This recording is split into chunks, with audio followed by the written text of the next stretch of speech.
ગોધરા શહેરમાંથી એક ચોંકાવનારી ઘટના સામે આવી છે। 2 દિવસ પહેલા એક પતિએ પોતાની પત્નીનું ગળું દબાવીને નિર્મમ હત્યા કરી છે। આ ઘટનાથી સમગ્ર પંથકમાં ચકચાર મચી જવા પામી છે।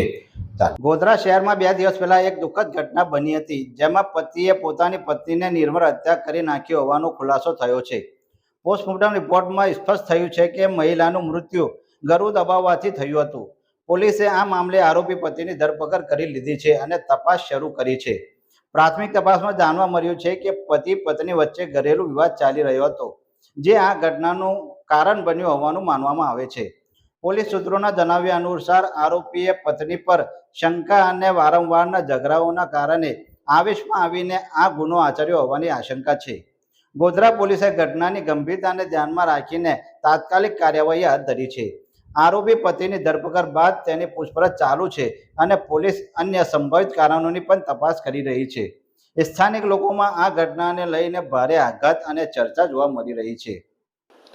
એ ડિવિઝન પોલીસ સ્ટેશનની અંદર ફરિયાદી ઉમાબેન સુનિલકુમાર નિરંકારી રહેવાસી સંતરોડ મુરવા હડપનાઓએ તેમને મોટી બેન વિદ્યાબેન સુનિલભાઈ ચંદવાણી રહેવાસી શાંતિ પ્રકાશ સોસાયટી ગોધરાના હત્યા બાબતે ફરિયાદ આપેલી હતી।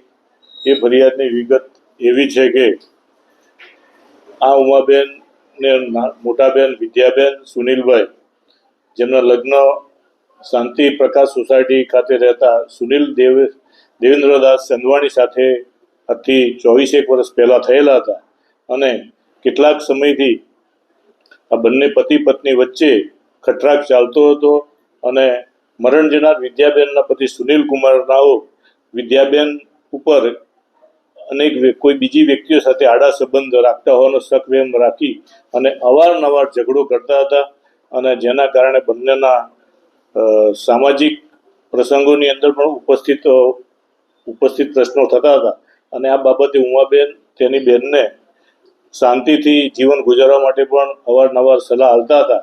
પરંતુ ગઈકાલના રોજ તેઓ પરમ દિવસના રોજ સુરતથી આવ્યા અને સુરતથી આવ્યા બાદ તેમની બેન સાથે ટેલિફોનિક વાતચીત કરે છે અને ત્યારબાદ પોતાના ઘરે હતા અને એ દરમિયાન તારીખ 21/7/25ના રોજ તેમના પતિ સુનિલ કુમાર સાથે કોઈ કારણસર ખટરાક થયેલો અને એ દરમિયાન ઝપાઝપી દરમિયાન તેમના પતિ સુનિલ કુમાર દેવેન્દ્રદાસ ચંદવાણીનાઓએ મરણ જનાર વિદ્યાબેનનો ગળો દબાવી અને તેમની હત્યા કરેલ હોય એ બાબતે ઉમાબેન સુનિલ કુમાર નિરંકારીનાઓએ એ ડિવિઝન પોલીસ સ્ટેશનની ફરિયાદ આપેલ છે।